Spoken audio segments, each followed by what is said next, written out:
Hello, this is Chris Cartea. Today I had quite an adventure. It was a flame war, but honestly, it was an understandable one. I can see why it happened. You know, it was just something along the lines of just, you know, I have a claim that my gun can shoot a certain distance. I have no way to show it because my camera sucks. And when I tried to show it, not only did the camera wasn't clear enough to really show darts. I mean, it showed a few, but it didn't show it clearly because it's all washed out because I'm using a notebook computer that's just not good for outdoor stuff. I missed a step. What I should have done is I should have put it on some platform where I was showing me shoot it. I was shooting like that, pretty much. I have sighting rings on my gun so that I know what angle I am actually shooting with. I put these on here. By the way, this is really good because it increases the sight radius on the gun, so it's very accurate. And I tell you, I just fell into the rabbit hole. I mean, wasn't good enough what I had. True, it wasn't. I wish it was better. I gave it a shot, but the problem is, it's growing pains. For one, I don't have a good camera to show a lot of stuff. The people that know about my mods and word gets around are the people that have seen me in battle, and there's a lot of people. But what if you're somebody who's never met me before? What if you're just anybody? You know? So I got pissed, they got pissed, everybody got pissed, okay? And who hasn't seen some kid say his gun shoots 120 flat and he's arching at 35 feet? I mean, I understand, totally. And they are so sick of the word ATG that they just ban it completely from their vocabulary. But ATG tells you a lot about dart stability. You can have a gun that shoots 85 feet and only shoots, 100 arched. And then you can have a gun that shoots 85 feet and shoots 140 arched because the dart's more stable. Now, one guy asked me to show me putting a Super Veloce ported barrel. Well, I don't have another Super Veloce and I don't have another barrel attachment. But I can do one better. I can take it apart and show you, and I'm going to have to recalibrate everything tomorrow. I'm going to have to pull out a level to make sure that the level of the is even with the top of that. I'm going to have to do a crap load of work. I'm going to have to spend 45 minutes tomorrow to an hour.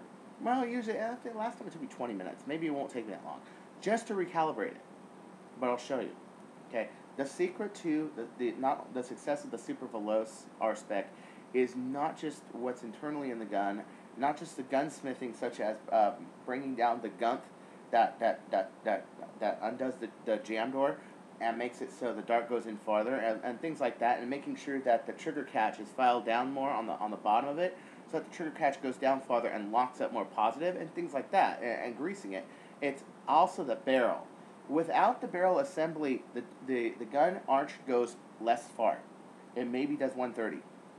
If the barrel is calibrated right, you got a really long range. I'm talking 130 arched, okay? The flat range is about the same. Actually, the flat range goes up a little, but the arched range, that is a thing. And so I tend to use that as a indicator of how smooth does this dart go flying out of the gun. Jim Beam, I needed a drink. I was so upset. But I shouldn't be. I have a very valid point.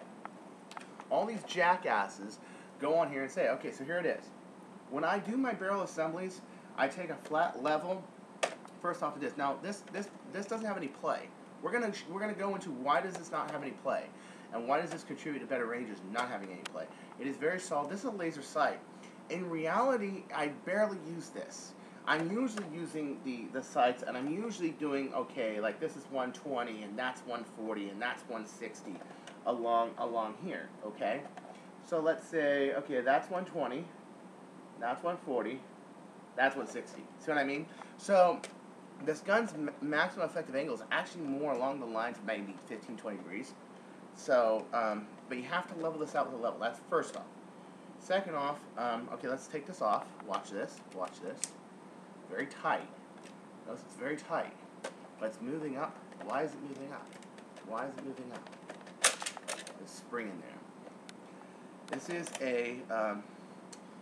is a 5 kilogram. Is this my 5? Oh, I found Conway's 5 kilogram orange Modworks spring again.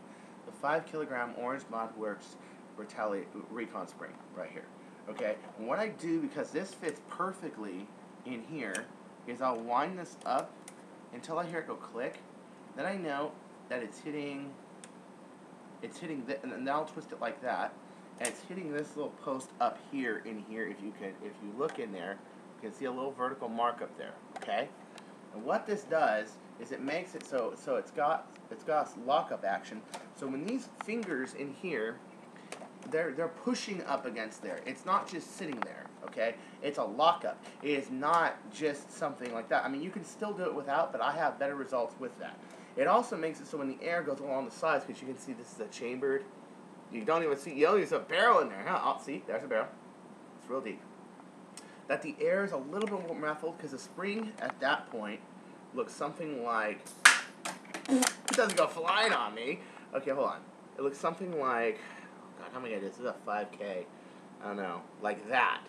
And it sort of restricts it, so some of the air goes out the side, but some of it goes forward. And then these vents, these are actually hollow all the way to here. So what it does, it makes sort of a compensator effect, okay? So what I'm going to do is I'm going to take this apart. I'm going to show you how I did it, okay? So first let's get that off. Get the grip off. We'll break out the Phillips screwdriver, okay? And we'll go to this part right here. This is a ported crown to it. I'm sorry, yeah, it's crown, sorry, not ported. Ported is what I just showed you, okay? And we go here. We open it here. See, I'm opening this up, right? If you look at it very carefully, and I'm not sure. See that little bevel right there? Yeah. What I did is I cut that with an inch knife, and then I sanded it with some with a file. Sometimes I break out the 220 or the 320, but I tend not to because I want these fingers on this barrel to be out. I like it to be like off a cliff, sort of. Okay. But I want this so it's not hitting. The dart never hits it, okay?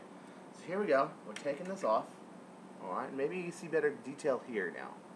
See how that's a bevel? On normal guns, that inside is off a cliff.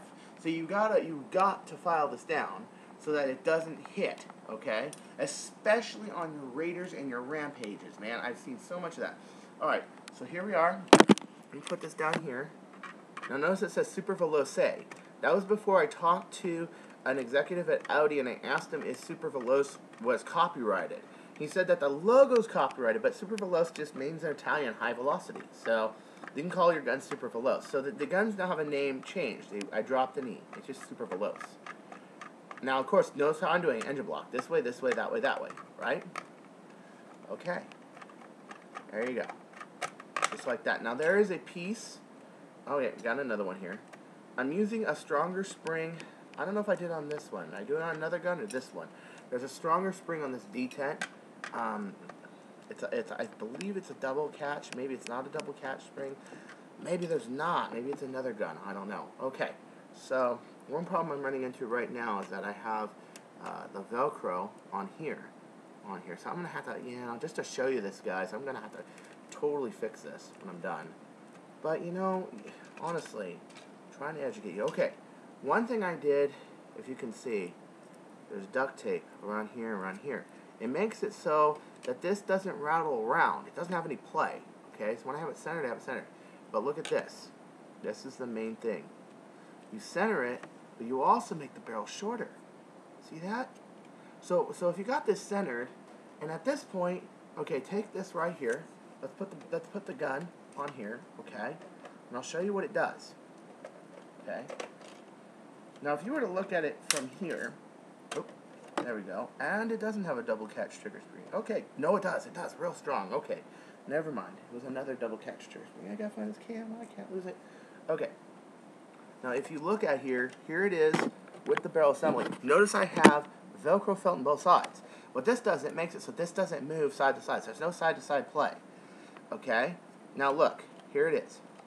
Put this in, and you'll notice it's just over that. But look at the outside of it now. The air is now going outside and forward. What I try to do is I try to make the air go out and forward, away from the dart to not disturb it and cause turbulence to make the dart hit either side of this barrel assembly. Okay? So then what it does is the dart will go through, fire, and when it fires, and this dart, in theory, this dart passes through here. We'll use a sonic dart, even though this, it goes through, and all the air goes that way, and it flies through. It still has enough air so that it's not creating a suction inside of it, but it's getting rid of the high turbulence air. Retaliators have 29.34 cubic centimeters of air volume that it moves every time it fires. Okay, not 32. It looks 32, but you got to compensate for the dead space. Is usually not spring and usually not going, and you have a little bit of space inside your piston as well. That if you mess with, you're going to mess with the feeding of the bolt carrier. So you don't want to touch that. You may want to take those crosses and maybe fill that in with epoxy if you want to, but it doesn't really buy you that much impact. Okay. So now let's take this apart here, and you'll notice. Look how tight this is. Look how tight this is. I mean, look at that. Look how much effort I gotta take just to twist that off. Okay? So this ring right here, now let me take this ring off and I'll show you what I'm talking about. Okay?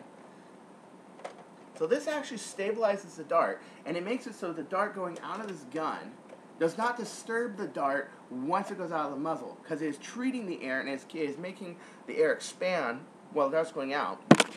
It's expanding while it goes out. And at the same time, what it is doing is it's still giving it enough air to go through there safely. See what I'm saying? It brings down the velocity, but it stabilizes it. So instead of flying through maybe like that, it's flying through a little bit more like that. I've seen darts do perfect spirals through the air with this. But your other key is to center it perfectly. Now here you go. I'm taking soft Velcro, not the rough Velcro, the soft Velcro, and I put it on the two sides and I wrap it around like this. See what I'm saying? I cut this down and then I crown this with a file, okay, on this side, and then I crown the inside a little bit so it doesn't jam up. If it is not perfectly centered, a dart will get stuck in there and it will jam. If you see that, that means it is not set up right. You got to start over, okay? You got to replace it and you got to reshim it.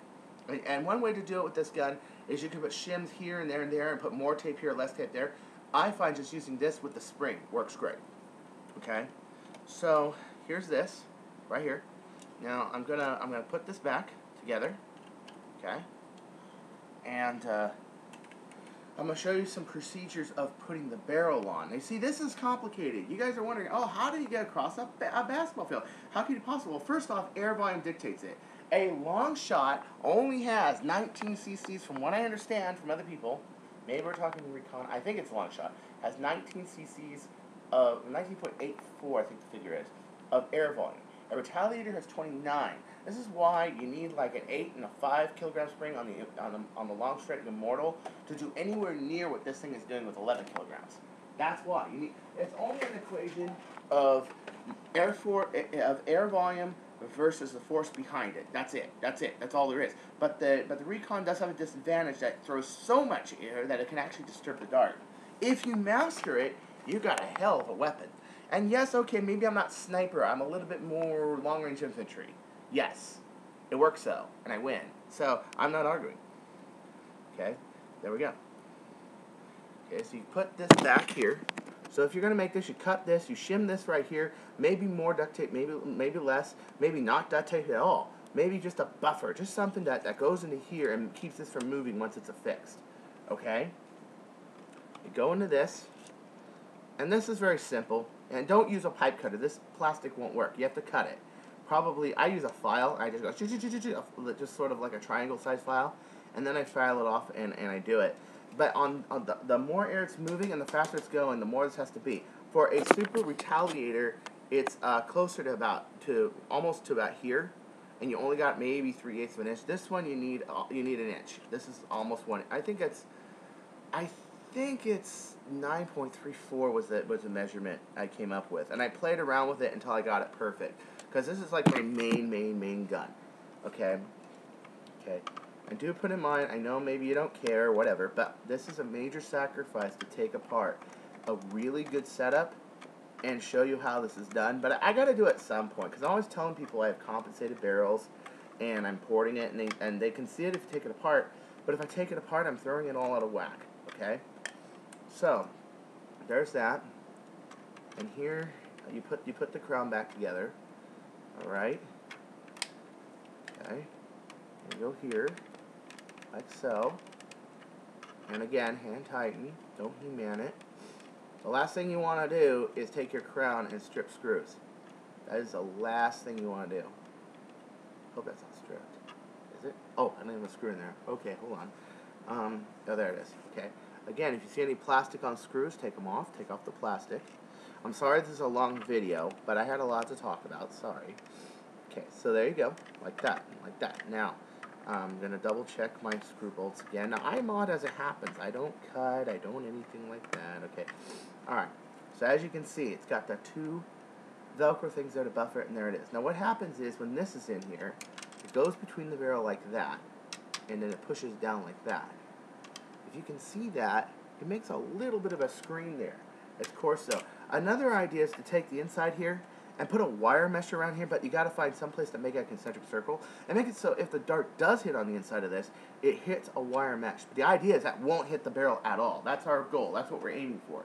If you do that, you got 160, 165 arch. You've got 100 to 105 flat. If you don't, you got about maybe 90 flat or 85 flat. Nothing big. Okay, that's one reason why my clang sounds so outrageous, is because you got to shim the barrel perfectly to get it right. Okay, but I'm gonna sell the guns package. So here you go. Put this against the bed. Now you notice I'm against the bed here. Why am I sitting on the bed? Because I know I'm gonna do that, and I don't want this scratched up or anything. Okay, I don't want to mess up my crown, my barrel alignment, anything. Make sure your barrel's in there firmly and not moving. No play. You don't want any play on your barrel on the inside. Because remember, we're multiplying play here. We're multiplying the play on here and the play on here. If there's no play on either, it can't go anywhere, and it's all just positioning your barrel to make it accurate. So, okay, I got the spring on here first. It's on here. It's holding up. It's not moving. That's how I know that it's on there. Okay? And I'm going like this. Watch. Like that. Okay? Boom. Like that. That looks easy, but we're not done yet. This is how hard it is for me to make one of my rifles. Okay. Next thing I'm looking at is the gap. The gap between here and here. Is it higher or lower? I'll need to break out like an aluminum level in order to see this perfectly.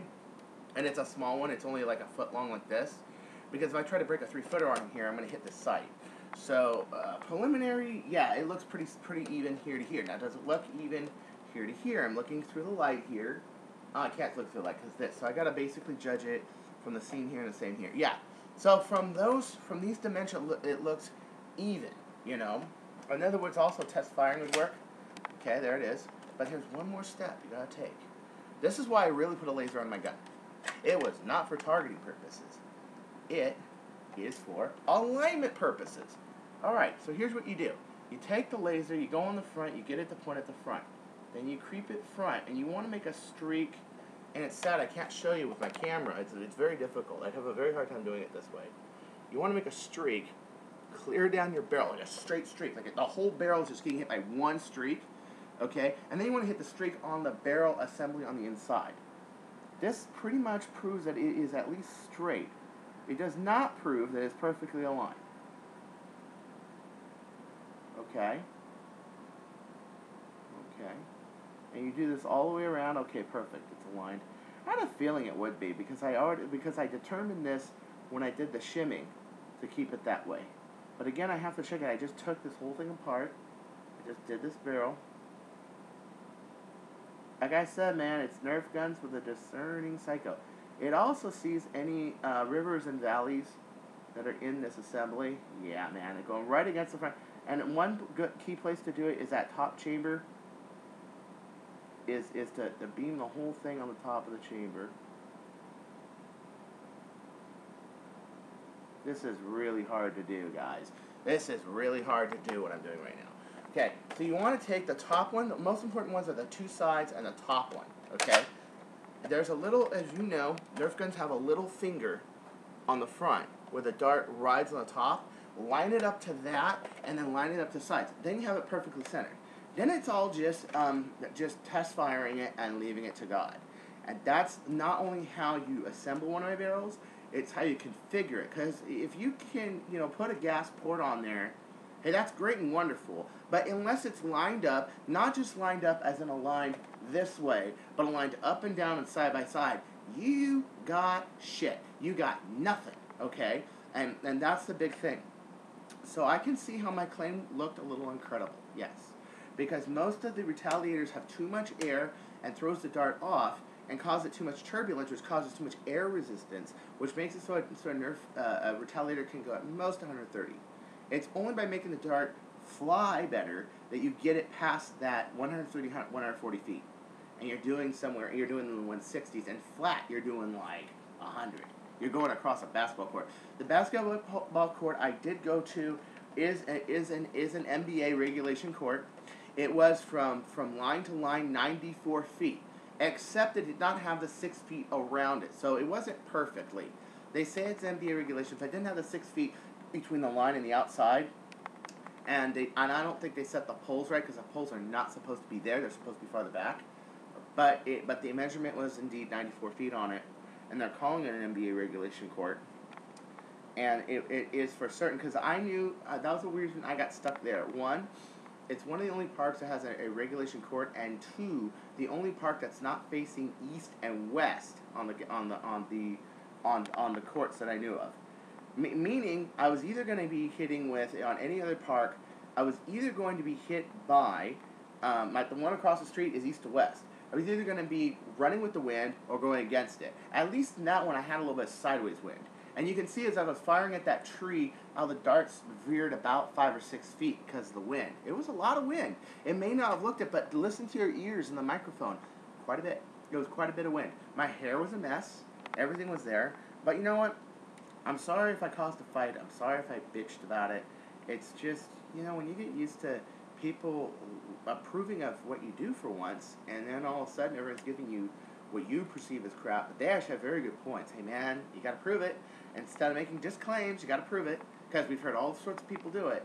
I understand, man. I understand. So, this is Chris Cartea signing off. I better fire this gun off. I'm gonna have to test this tomorrow. I can't test it right now. Because it's night and I'll scare my neighbors, and there's nothing worse than a guy running around with a gun in the middle of a suburb like Valencia. Okay? But that's it. That's basically it.